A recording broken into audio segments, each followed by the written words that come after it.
팀들이 이제 주로 저기를 써서 저 안에서 놀고 게임하고 뭐 그러라고 만들어준 자리입니다. 그래서 팀들이 갈 데가 없어서 올해 우리 잠실교회만 중고등학생들이 한 40명 가까이 됩니다. 그래서 주일학교는 어린이들을 위해서 굉장히 많은 공간인데 팀들의 공간이 없어서 저렇게 좀 자리를 만들어 봤습니다.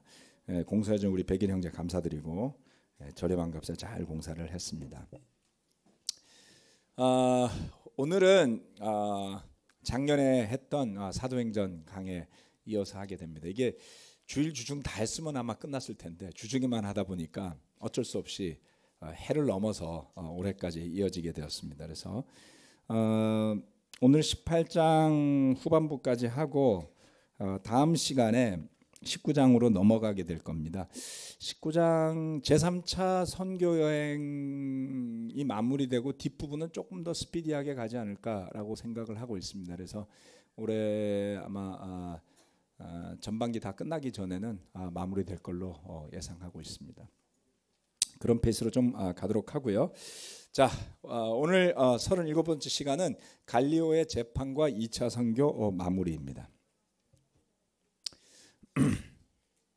18장 12절로 16절 말씀인데요. 이걸 제가 읽어보도록 하겠습니다. 그러나 갈리오가 아가야주 총독으로 있을 때에 유대 사람이 한패가 되어 바울에게 달려들어 그를 재판정으로 끌고 가서 이 사람은 법을 어기면서 하나님을 공경하라고 사람들을 선동하고 있습니다 하고 말하였다.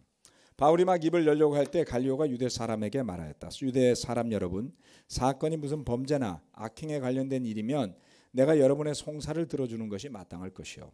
그러나 문제가 언어와 명칭과 여러분의 율법에 관련된 것이면 여러분이 스스로 알아서 처리하시오. 나는 이런 일에 재판관이 되고 싶지 않소. 그래서 총독은 그들을 재판정에서 몰아냈다. 2차 선교 여행 중에 이 고린도에서의 마지막 장면은 총독 갈리오라는 사람이 총독으로 있을 때 있었던 재판에 관련된 내용이었습니다. 이 아가야 지방 그리고 아가야로 오기 전에 마케도니아 지방이 있었지. 이제 여러분 머릿속에 조금 지형이 그려지시나요? 예.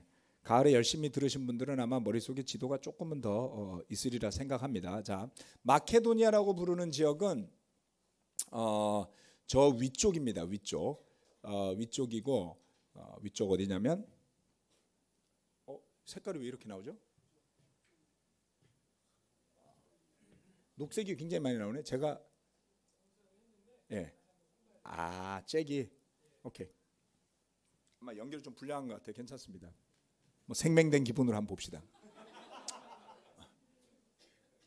자, 여기가 마케도니아 지역이에요.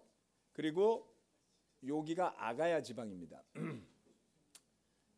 그리고 한 가지 더 중요한 부분이 여기 아시아 지역이라고 되어 있는 부분이 있거든요. 이제 아시아가 여기예요. 아시아의 중심 도시는 에베소. 보이시죠? 생명이 되니까 상당히 안 보이네요. 공감할 수 있도록 공감 능력이 커지도록. 그래서 성령이 아시아 지역으로 가는 것을 막으심으로, 그렇죠? 그래서 북쪽으로 본도라고 돼 있죠. 여기 잘렸습니다만은 본도로 가려다가 안 돼서 넘어간 데가 마케도니아였어요. 그리고 마케단으로 넘어가서 마케도니아에서는 빌립보, 데살로니가, 베레아 이렇게가 마케도니아 지역이었습니다. 내려와서 아테네부터 해서 아테네, 고린도는 아케이아, 아가야 지방입니다. 그래서 북쪽, 남쪽으로 보시면 됩니다. 자, 처음에 마케도니아로 갔을 때 빌립보에서부터 시작해서 유대인들의 반격이 좀 치열했었죠. 빌립보에서 그리고 데살로니가로 이어서 쫓아가면서까지 핍박을 했었어요. 그리고 거기서는 바울 일행이 조금 그 이전에 비해서 좀 스마트해져서 핍박이 일어났을 때 재빨리 빠져나왔습니다. 그리고 나서 고린도로 넘어왔었고요. 그리고 고린도에 와서도 조금 핍박이 있었지만 한동안 잠잠하다가 갈리오라는 사람이 아가야주 총독으로 부임하게 됩니다. 자, 총독이 새로 오면서 본격적으로 한 번 더 이 유대인들이 한패가 되어서라고 이야기를 했습니다. 자, 유대인들이 조직적으로 바울 일행을 이제 재판에 넘긴 것이죠. 한동안 잠잠하다가 이거는 오늘 이제 여정의 마지막 부분까지 나오는데 잠깐만요. 이걸 좀 설명드리고 넘어가야겠네요.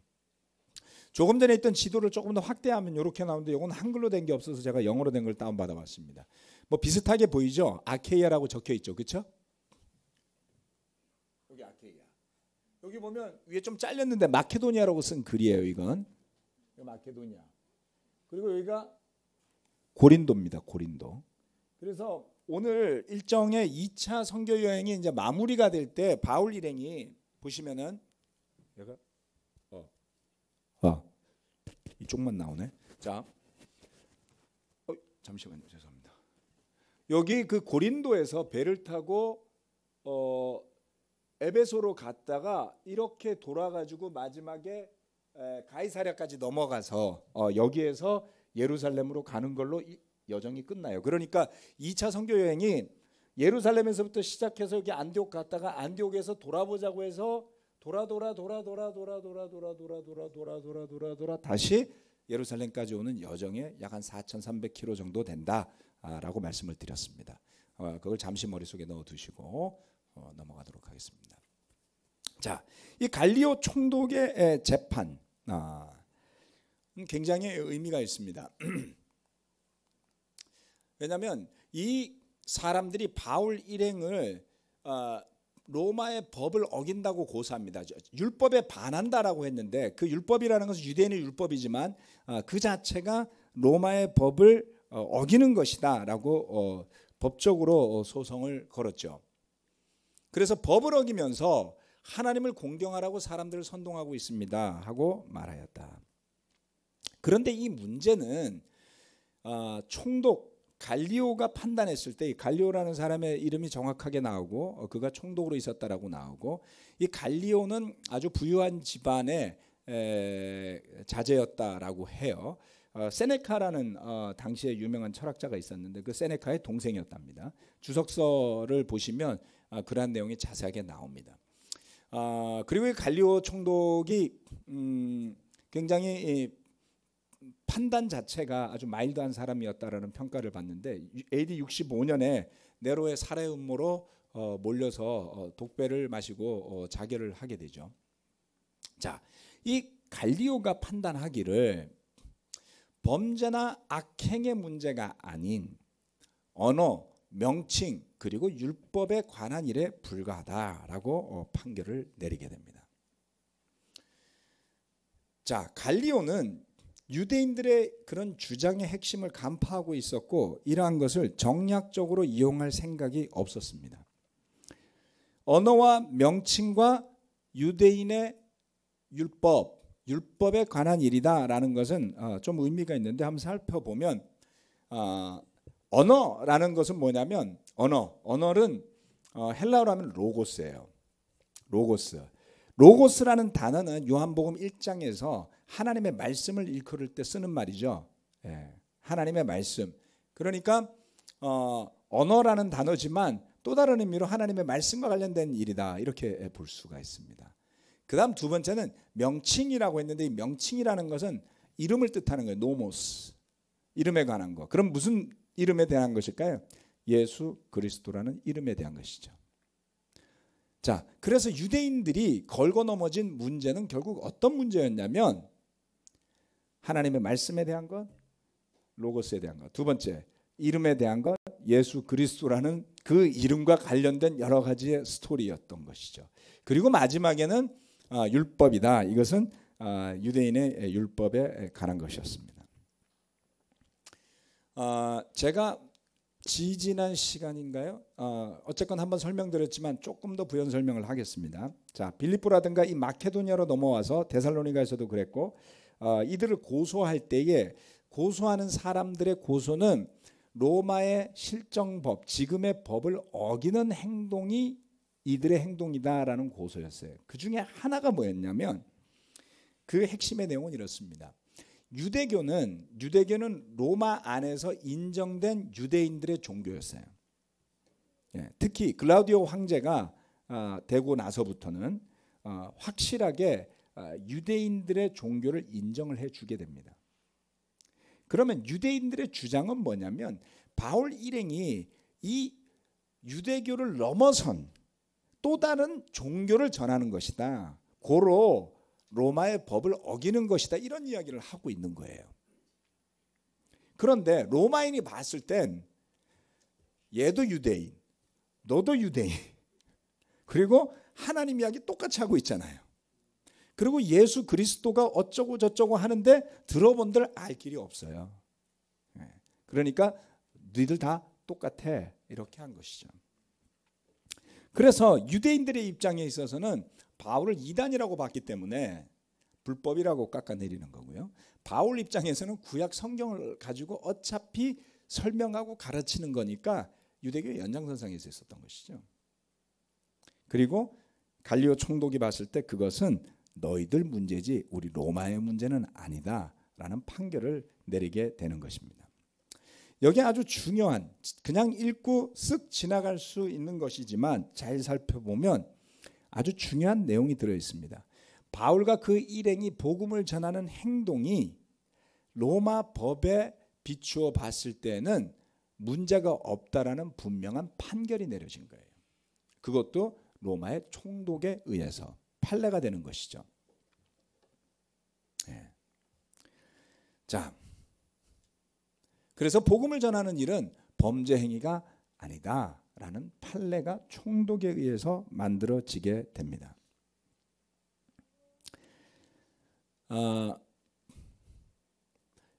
그래서 그 다음 구절을 보면 그렇게 재판정에서 몰아내지요.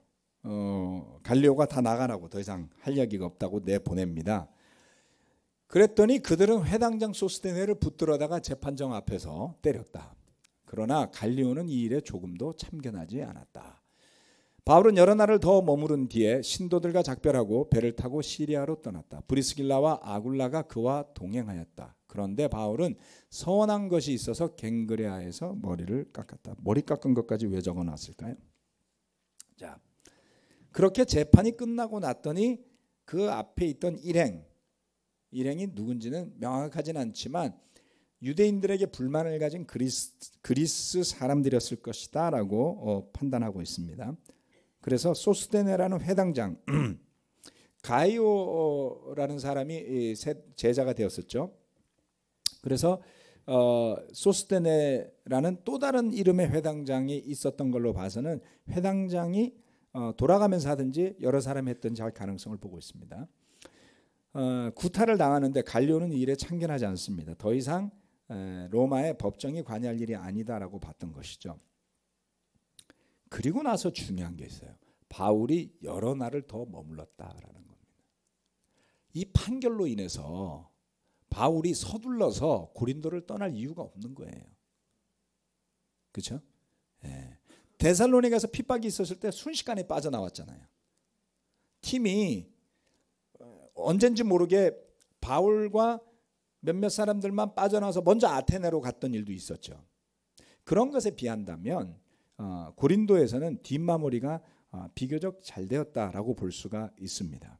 그래서 여러 날을 머무르고 신도들과 작별도 하고 이럴 수 있는 시간이 있었던 것이죠. 그리고 브리스길라와 아굴라가 그 고린도에서 천막 만드는 일을 같이 했던 사람이었죠. 그리고 합류해서 이제 그를 돕는 것을 볼 수가 있습니다. 함께 동행을 하게 됩니다. 그리고 갱그레아라는 도시는 조금 전에 봤던 지도에서 고린도 바로 옆에 있는 항구 도시입니다. 그 갱그레아라는 곳에서 바울이 서원한 것이 있어서 머리를 깎았다라는 표현을 하고 있습니다. 자,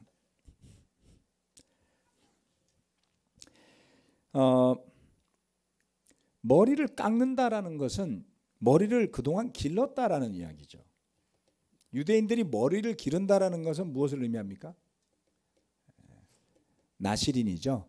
삼손처럼 머리를 깎지 않고 하나님 앞에 서원을 하고 머리를 기르고 그동안은 포도를 막 먹지 않고 뭐 이런 거 있었잖아요. 기억나시나요? 예. 그래서 여기에서 바라볼 수 있는 한 가지는 뭐냐면 이 고린도에서의 여정이 끝나면서 바울은 이 선교 여행에서 본인이 소원하고 기도했던 것에 대한 응답을 얻었다 이렇게 볼 수도 있습니다. 소원한 것이 마무리가 되어진 거죠. 그래서 그동안에 길렀던 머리를 갱그레아라는 도시에서 머리를 깎고 배를 타고 아가야 지방을 떠나가게 됩니다. 누가가 이런 과정을 기록했는데요. 이 사도행전 안에 고린도의 그 총독 갈리오가 재판을 한 내용을 기록한 것은 아주 중요한 의미가 있었더라는 것이죠. 향후 교회들이 선교 활동을 할 수 있는 법적인 근거를 만드는 중요한 역할을 했다라고 볼 수가 있습니다. 우리가 복음을 전하되 건강한 의미에서는 법과 질서에 부합하는 방향으로 가는 것도 필요하더라는 것입니다. 물론 모든 나라가 제대로 된 법 체계를 가지고 있지 않을 수도 있습니다. 예컨대 이웃 나라인 중국, 우리 같은 민족인 북한, 이런 곳에서 복음을 전하려면 그 나라가 정하는 법 자체가 워낙 문제가 많죠. 그래서 우리 중국에 들어가 있는 교회들은 지금 지하교회로 되어 있습니다. 모든 교회가 지하교회로 되어 있어요. 제가 90년대 중반에 동경에서 세례받은 중국 본토에서 온 분들을 돌려보낼 때면 직접 교회 컨택이 불가했어요. 그 사람들이 돌아가서 있으면 연락처를 홍콩의 교회 인도자들한테 보내면 그 사람들이 그 지역 교회 인도자들한테 연락처를 줘서 그 교회 지도자가 연락 올 때까지는 교회를 찾아갈 수가 없었어요. 그런데 놀랍게도 지금도 그래요. 90년대 중반에 비해서 중국이 많이 좋아진 것 같지만 천만의 말씀입니다. 네. 우리나라에서 교회를 막 보내서 공개적으로 활동하고 그러죠. 아무런 의미가 없어요. 중국 정부 당국에서 딱 한마디 하면 그날로 문 닫아야지 돼요. 네. 그리고 그 다음 날로 추방시킬 수 있습니다. 네. 즉 그렇게 쉽게 선교라고 생각하고 남들 보기 좋게 했던 많은 것들은 중국 당국에 협조하는 태도를 가지지 않고서는 복음 전파를 지속할 수 없는, 복음 전파가 된다고 보기 힘들죠. 예, 성경도 판매를 금지시키고 중국 당국이 번역한 성경만 통용하도록 하고 있다라는 이야기를 듣습니다. 지금 우리 유수출 형제도 상하이에 가 있지만 상하이 쪽에 지금 외국인들만 한 그룹이 모여서 예배를 드린다 그러더라고요. 그런데 그 사는 아파트에서 외국인들이 자주 들락거리니까 관리인이 물어본다는 거예요. 이 집에는 왜 이렇게 사람들이 자주 오냐고. 외국인인데도. 예. 그래서 중국 제자들은 지금도 지하교회로서 모이고 있다. 작은 그룹. 한 10명, 5명 이런 식으로 모이고 그 사람이 성경부를 다 하고 세례를 받고 제자가 되어서 자리가 잡힐 때까지는 전체 교회를 볼 수도 없습니다. 예. 아직도 그런 가운데 복음을 전하고 있다라는 것을 참고할 수 있겠죠. 그러나 우리나라에 한정지어서 보자면 합법적일 뿐만 아니라 일반인들의 공감과 반향을 일으킬 수 있는 그러한 모습으로 복음을 전할 필요가 있습니다. 여러 가지에서 살펴봤을 때 그렇습니다. 그거는 좀 부연 설명이었고요. 자, 그래서 이렇게 바울이 여러 날을 더 머무르고 나서 신도들과 작별하고 배를 타고 시리아로 떠나요. 예, 브리스길라와 아굴라가 같이 쫓아갑니다. 그런데 에베소에 가서 이제 배를 타고 건너와서 아까 에베소를 보여드렸습니다. 왼쪽에 있었죠. 에베소에 가서는 조금 궁금증을 가질 만한 일이 좀 발생을 합니다. 그것은 뭐냐면 이 말씀을 보면 그 일행은 19절로 22절 말씀입니다. 그 일행은 에베소에 이르렀다. 바울은 그 두 사람을 떼어놓고 자기 혼자 회당에 들어가서 유대 사람과 토론하였다. 그들은 바울에게 좀 더 오래 머물러 달라고 청하였으나 바울은 거절하고 하나님의 뜻이면 내가 다시 돌아오겠습니다 하고 작별 인사를 한 뒤에 배를 타고 에베소를 떠났다. 바울은 가이사랴에 내려서 예루살렘으로 올라가 교회에 문안한 뒤에 안디옥으로 내려갔다. 이게 2차 선교 여행이 공식적으로 끝난 거예요. 18장 하반부에서. 여기에 조금 궁금증이 생기죠. 왜냐하면 에베소라는 굉장히 큰 도시에 겨우 가게 된 거예요. 그리고 그곳에 있는 사람들은 바울에게 좀 더 오래 머물러 달라고 청했지만 바울이 거절했어요. 그리고 수수께끼 같은 말을 하죠. 하나님의 뜻이면 내가 다시 돌아오겠습니다 라고 말하고 바로 에베소를 떠납니다. 지금까지 데살로니가라든가 고린도라든가 중심 도시가 되는 큰 도시에 갔을 때 바울은 어떻게 해서든지 그곳에서 복음을 더 전하기 위해서 고군분투하는 모습을 보였잖아요. 에베소에서는 왜 이랬을까요?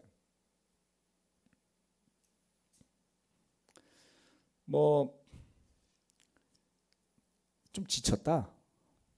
너무 오랫동안 돌아다녀갖고 빨리 고향을 가고 싶었다.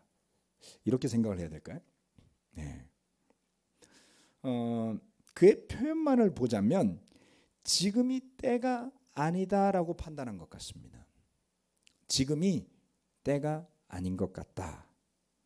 그래서 하나님의 뜻이면 이라는 표현을 하게 되죠. 무엇 때문에 이렇게 느꼈는지에 대한 부연 설명이 없어서 우리가 알 수는 없어요. 그러나 한 가지 살펴볼 수 있는 것입니다. 네. 자, 그건 뭐냐면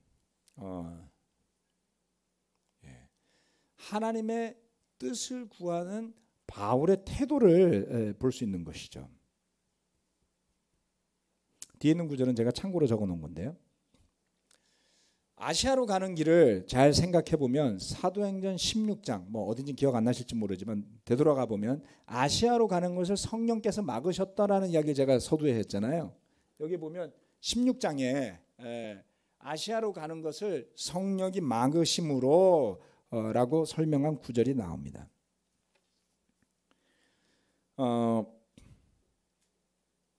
그래서 바울은 오는 길에 아시아를 들리려고 했고 그 아시아의 중심 도시가 에베소였는데 그 에베소로 하나님 성령님이 가는 것을 막는 바람에 마케도니아로 건너가서 돌아 지금 에베소에 왔는데도 불구하고 아직은 때가 아닌 것 같다라고 해서 하나님의 뜻이 함께 한다면 제가 다시 돌아올 겁니다라는 수수께끼 같은 말을 남기고 떠나게 되죠.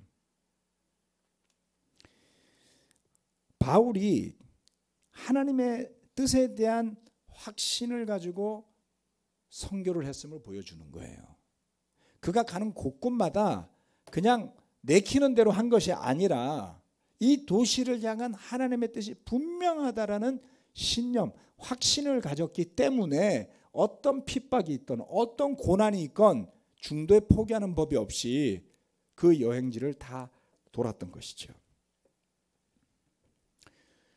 저는 이것을 보면서 우리는 내가 있는 곳에서 내가 하는 일에 대해서 얼마나 하나님의 뜻을 구하고 있는 것일까라는 생각을 해보게 됩니다. 저와 여러분의 뜻과 하나님의 뜻이 얼마나 일치하는 것일까요? 날마다 일상적인 일들이 반복될 때 우리는 지극히 당연하게 매일 일상을 그냥 이어가기가 쉽게 되죠. 그런데 때로는 삶의 중요한 순간에 부딪힐 때가 있습니다. 그런 중요한 삶의 순간에 고민하면서 기도하면서 주님의 뜻과 성령의 목소리에 귀 기울이는 모습이 살아있는가라는 것이죠.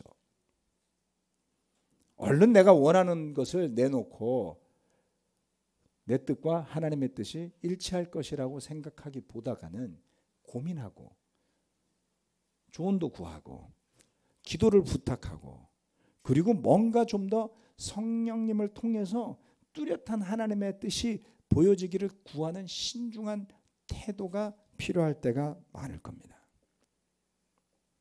그러지 않을 때 중요한 삶의 순간의 선택을 그 순간에 내 뜻에 따라 하고 나면 후회할 일이 많아지더라는 것이죠. 로마서 12장 2절 뒤에 적어놨습니다. 하나님의 뜻을 구하는 바울. 로마서 12장 2절은 같이 한번 읽어보겠습니다. 시작.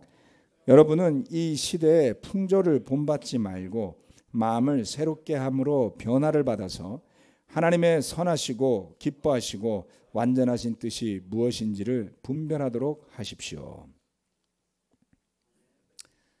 이것은 매우 중요한 것 같습니다.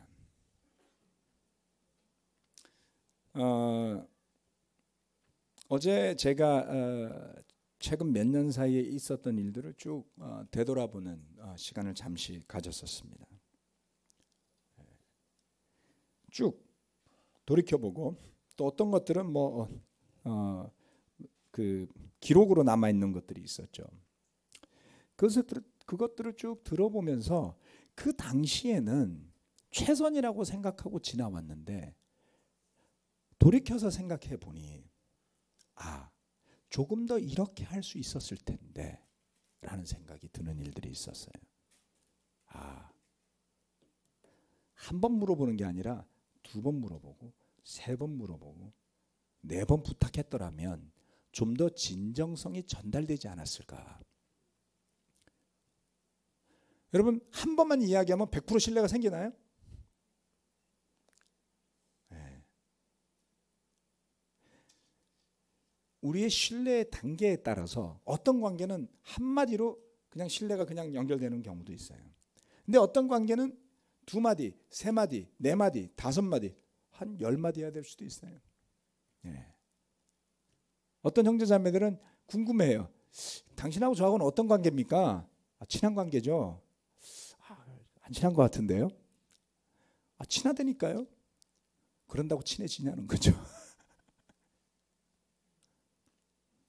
뭔가 내가 기대하는 만큼의 관계가 되기까지 한 번, 두 번, 세 번, 네 번.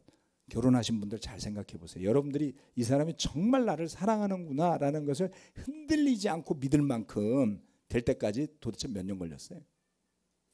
여태까지 안 되신 분들도 있죠. 네.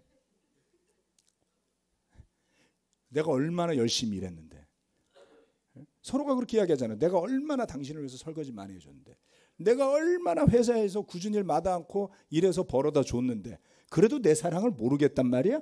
이렇게 말하시는 분들도 있죠. 제가 하는 이야기는 뭐냐면 종종 내 생각에만 빠져서 하나님께서 보여주시고자 하는 더 선하고 더 덕이 되고 더 서로를 세울 만한 길을 가려고 하지 않을 때가 있더라는 겁니다. 네. 너무 내 뜻에 쉽게 나의 선함에 만족하고 나면 신뢰가 더 깊어지고 관계가 더 깊어지고 함께 하나의 뜻임을 확인하는 과정조차도 하나님의 뜻을 따르기보단 내 뜻에 충실하는, 그래서 많은 문제가 해결되지 않고 가는 경우가 많더라는 것을 돌아보게 된 것이죠. 이 시대의 풍조를 본받지 말고 마음을 새롭게 합시다.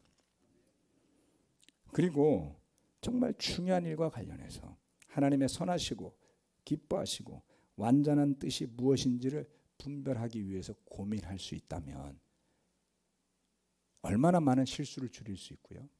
또 경솔한 결정을 내리고 이게 하나님의 뜻일 거야 라고 말했다가 뒤집어 엎고 바꾸고 하는 스스로가 실망스럽지 않을까요? 그럴 거라면 왜 했어요? 자신도 실망하고 주변도 실망하고 하는 일들도 줄일 수 있지 않겠습니까? 지나치게 신중해서 용기 있게 나가는 것을 가로막으라는 뜻이 결코 아닙니다. 믿음으로 받아들일 거라면 후회하지 말고 그 길을 가십시오. 견뎌내십시오. 하나님의 뜻이 확실하다고 믿었으면 그런 것 같아 보이지 않는 때라 할지라도 바울이 견뎌냈듯이 마지막 여행터에까지 가서 했듯이 때로는 좋아 보이는 듯한 반응이 나타난다 할지라도 분명 하나님의 뜻이 아닌 것 같을 때는 기다릴 줄 아는 모습도 있는 것이죠. 자, 다음 시간에 에베소에서 바울 일행이 가서 어떤 일을 하는지를 보게 될 겁니다. 놀랄 만한 일들이 거기에서 벌어지게 되죠. 네. 하나님의 때가 있더라는 것을 바울은 믿었습니다. 끝으로 모든 여정의 마지막을 예루살렘에 들리는 것으로 마무리를 짓게 됩니다. 바울이 가이사랴에 내려서 예루살렘으로 올라가 교회에 문안한 뒤에 안디옥으로 내려갔다라는 구절이 있습니다.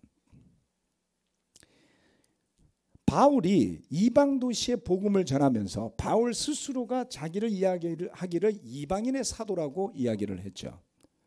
하지만 그는 여전히 예루살렘 교회 지도자들과 연결되어 있었고요. 그리고 핸드폰으로 와서 보고하라고 명령하기 이전에 본인이 나서서 그 여정의 마지막에는 예루살렘으로 돌아갑니다. 놀라워요. 왜냐하면 15장에 기억나시죠? 15장에 예루살렘 교회하고 안디옥 교회 사이에 율법에 관한 문제로 논쟁이 벌어졌을 때에 몇 번을 오고 가고 나서 안디옥으로 돌아와서 2차 선교 여행을 떠나잖아요. 그렇죠? 그리고 돌아가서 예루살렘 교회에 갔을 때, 예루살렘에 갔을 때 바울이 무엇을 설명해 줬을까요? 제가 믿기로는 그 예루살렘 교회 회의 때 합의했던 내용대로 복음을 전했음을 설명했을 거라고 생각해요. 합의 내용이 있었잖아요.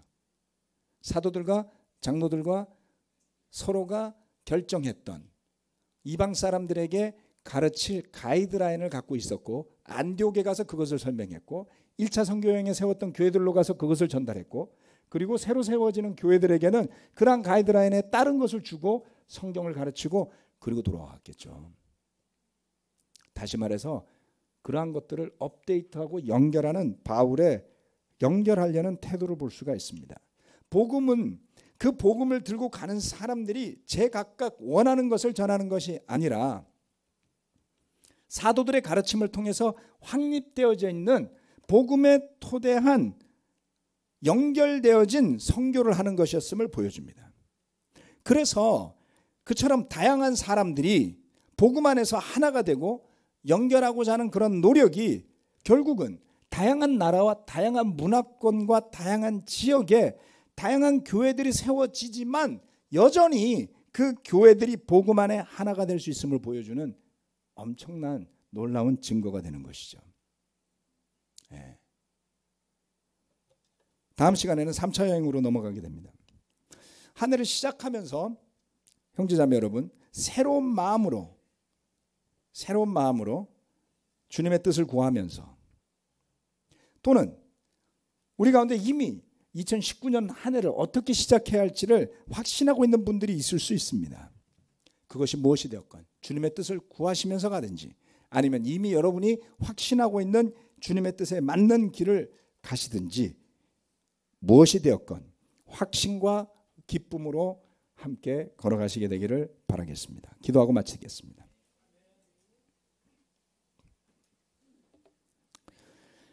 여러분은 이 시대의 풍조를 본받지 말고 마음을 새롭게 함으로 변화를 받아 주님의 뜻과 하나님의 선하시고 기뻐하시고 완전하신 뜻이 무엇인지를 분별하도록 하십시오 라는 말씀을 기억합니다. 주님, 세상 속에 묻혀 일하다 보면 알게 모르게 풍조에 휘둘리고 휩싸이게 됩니다. 그러나 주님께서 우리를 이렇게 불러주실 때 함께 찬양하고 기도하고 말씀을 묵상한 것을 함께 배우고 나눔으로 우리의 마음이 주님의 진리의 말씀으로 새로워지게 도와주시고, 그렇게 우리가 변화를 받아서 하나님의 선하시며 기뻐하시며 완전하신 뜻이 무엇인지를 분별하게 되기를 간절히 원합니다. 하나님을 기쁘게 하면 원수라도 화목해 하신다고 하였습니다. 때로는 우리의 능력으로 서로 화목하기 어려우니 우리 스스로